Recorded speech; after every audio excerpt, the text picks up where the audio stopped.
My name is Joe Van Wyk and I live in Austin, Texas. I'm doing a series exploring mindfulness, not because I'm an expert, but because I'm a learner. Please click subscribe to watch more. We often hear about the mind's amazing ability to heal, like in some form of chronic disease, but the mind also has an amazing ability to sort of intervene when we're having negative emotions, and that's a great deal of that is through mindfulness and a lot of different types of mindfulness. Today I thought we would discover some mindfulness together out in nature, and specifically texture, and see how noticing different forms of texture, different types of texture can help, I don't know, center the mind. Let's give it a try. So this is a big rock, I guess a piece of granite,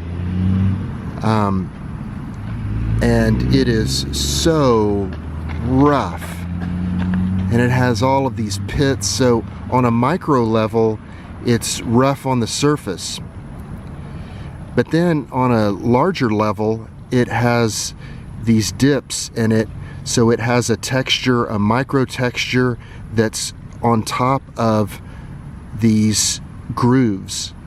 So I'm probably halfway crazy wanting to touch this because I know that they are sharp.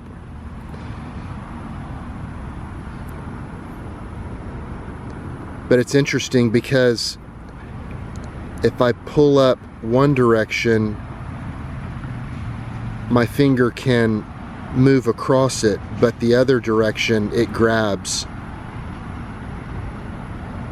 And there's such a contrast between the feeling of this, a texture that's all going one direction, and this that's, yeah, I guess it would be a texture, but boy, they're incredibly sharp. But to feel that in my skin is a very focusing and centering thing. This is a Texas pecan tree, and it has, boy, just about as much texture as you can imagine on the bark.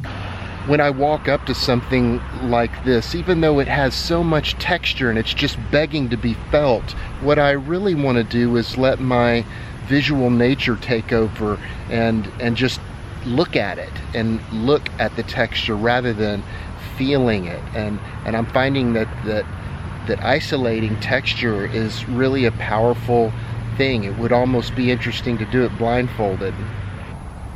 So I wasn't lying when I said it's a Texas pecan tree, and boy, these pecans are huge. It's going to be a bumper crop this year for sure.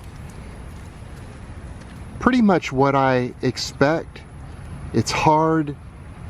It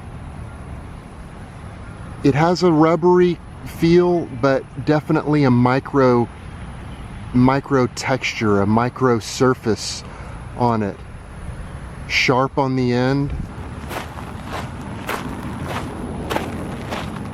The texture of the very thing I'm walking on is very rough, and of course it makes that crunching sound every time that I'm walking on it. And I'll bet that if it were just these rocks, that it would have a different texture than if there weren't this bed of sand underneath it. We're talking about the sense of touch, really, and I guess texture is part of that. So when you think of water and the sense of touch, I get that, but does water actually have a texture? It's definitely cool, and I feel some pressure. I have to say that it's so smooth that, yes, it does really have a texture also. And what's below it, wow, does that ever have a texture? This moss down here is so slick. In our childhood, aren't we told to look and not touch a lot? Well, I say look and touch. So I can't say that I have ever touched the center of a sunflower like this. So touching the petals and pulling a petal off, yeah, I can see that that's very silky and very, very soft. So what does this feel like? I would think very rough. It's not as rough as I thought. It's pretty smooth. It's hard to describe. It's very alien. I almost got a brain freeze. I worked up quite a sweat out on that walk. And I have to say, I felt a lot better when I got back. You know, we have 5 senses, and most of the time we're just out there willy-nilly employing all of them, and that's great. But there's something about focusing on one mindfully that helped me not focus on everything out there.